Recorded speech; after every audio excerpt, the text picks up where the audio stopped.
He's done.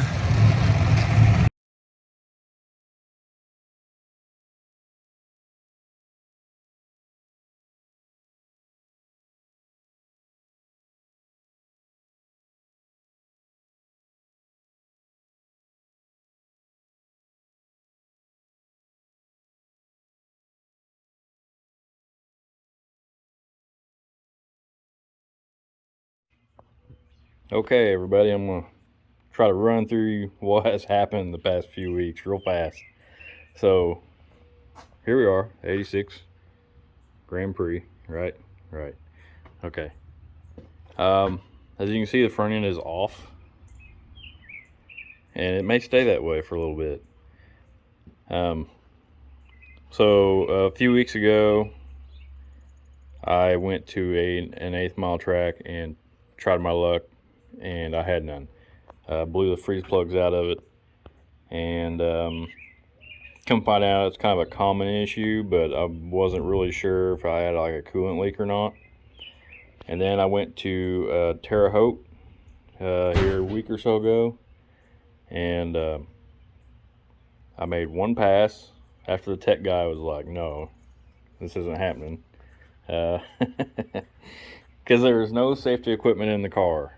All right, so when I went to the first track, I only ran a 790 because I was spinning so bad and whatever, and then it blew the plug out of the head, and so it didn't hardly, it didn't make a pass.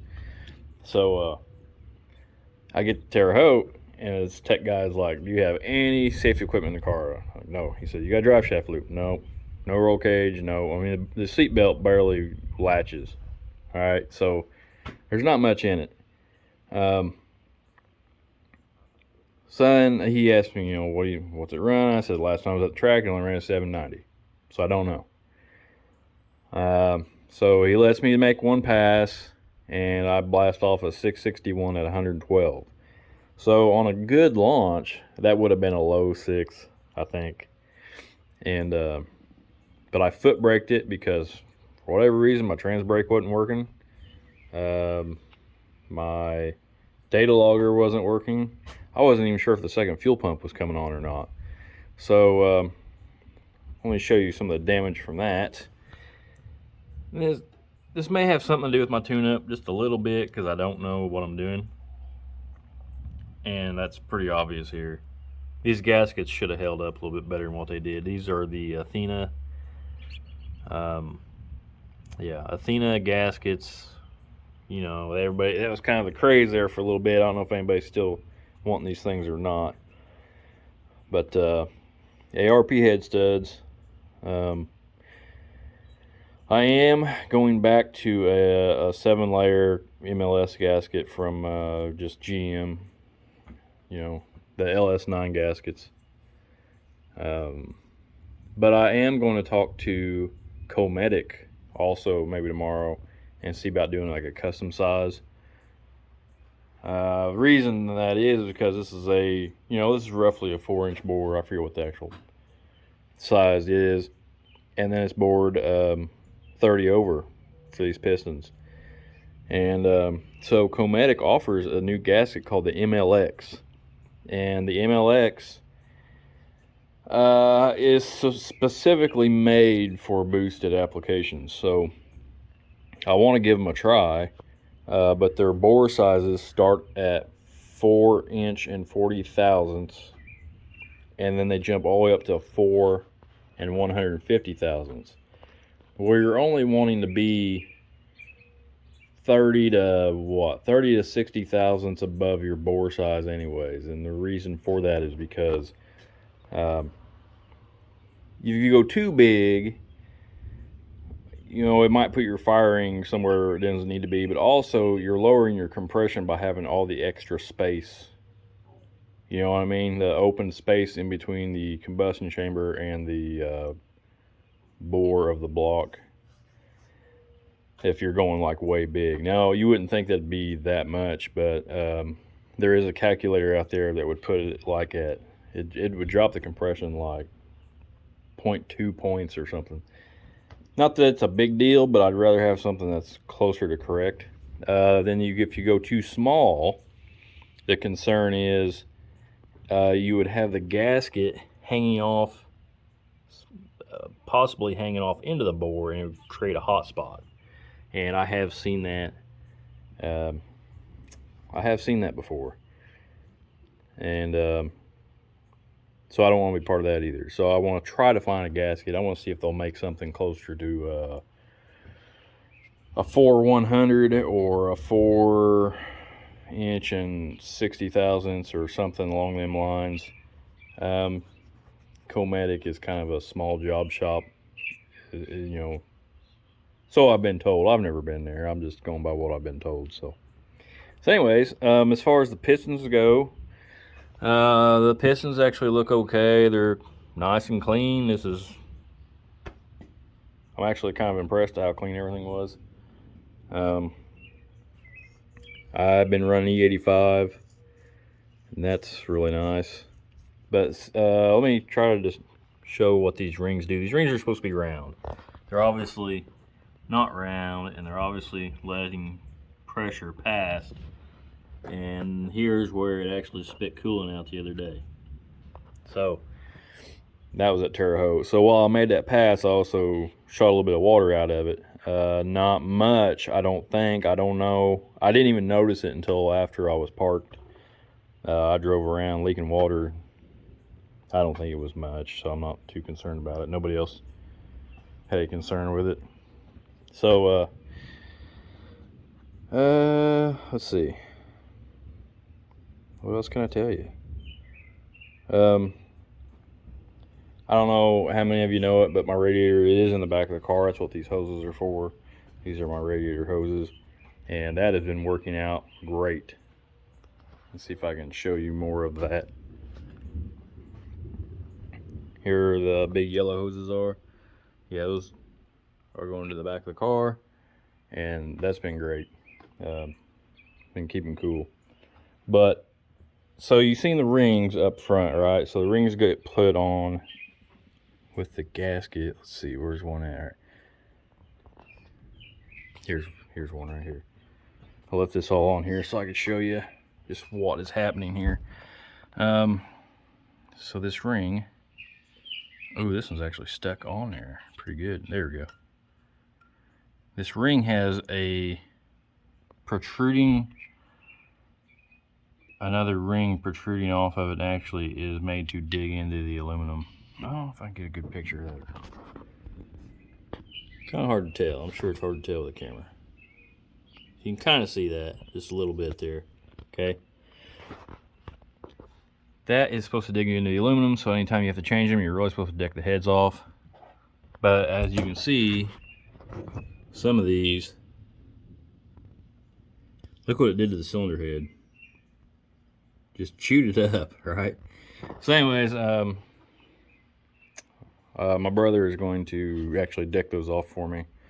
So I gotta get these intake studs out and dowels out of it and stuff like that, get it ready to go. Some of the things that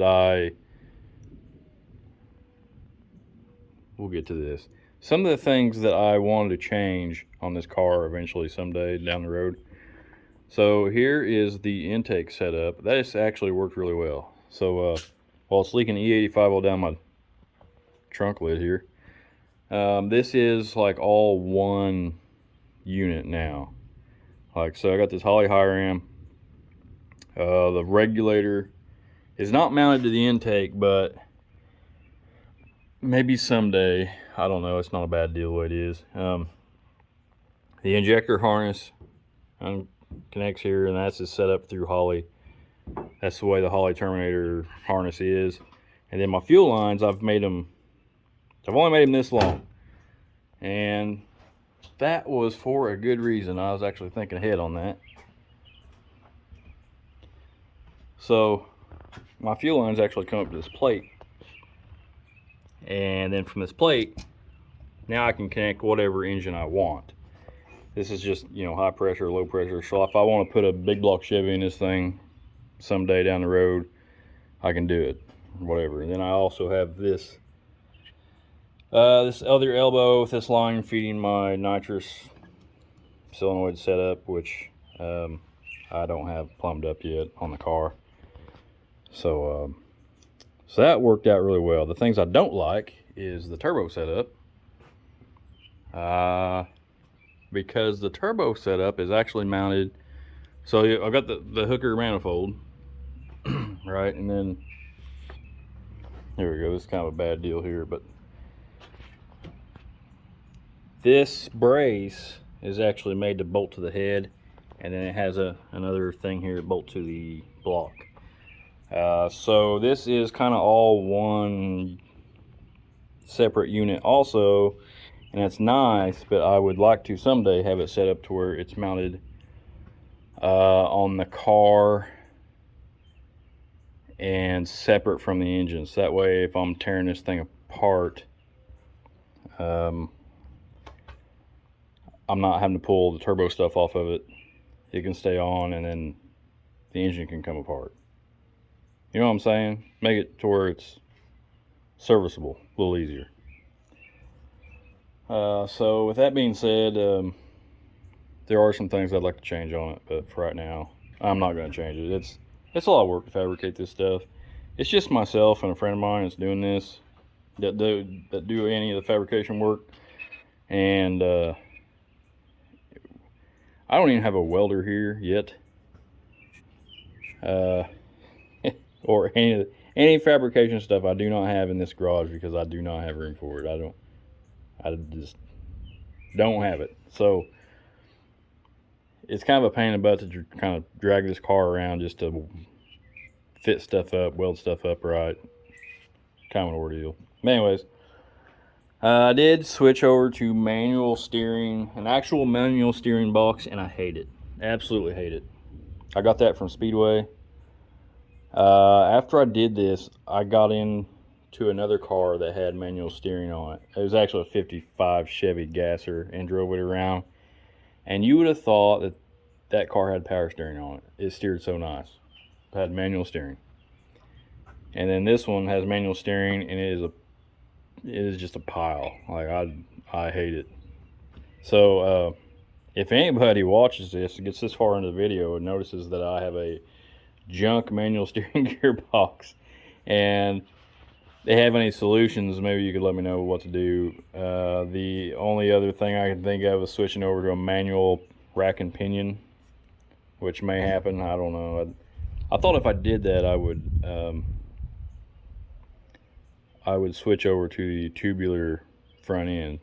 You know what I'm talking about? Where you cut the whole front end of the car off and just do this tubular deal, and then put a manual rack on it. And that's what I'd really like to do. We'll see. So yeah, that's all I can tell you there. And then there's video, obviously, of me running a whatever 661.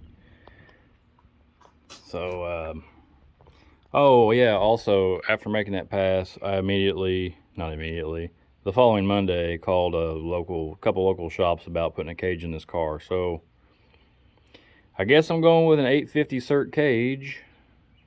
I don't know how much stuff in the car is gonna have to change. I'm assuming all my wiring panel up here is gonna have to change, which is fine. You know, whatever. I did all that, and it looks okay to an extent, but I'm going to gonna fix that. See, it all needs to be rewired. Like, now that I know how it's got to be wired, it needs to be done over again. So yeah, and I just realized that I need to switch over to a different seat whenever I get the cage done, which will be about a month and a half from now. So I've got an aluminum seat. I do not have a 5-point harness, so I need to get that bought also. So yeah. All right. If you have any tips or tricks or anything, yeah, let me know. See ya.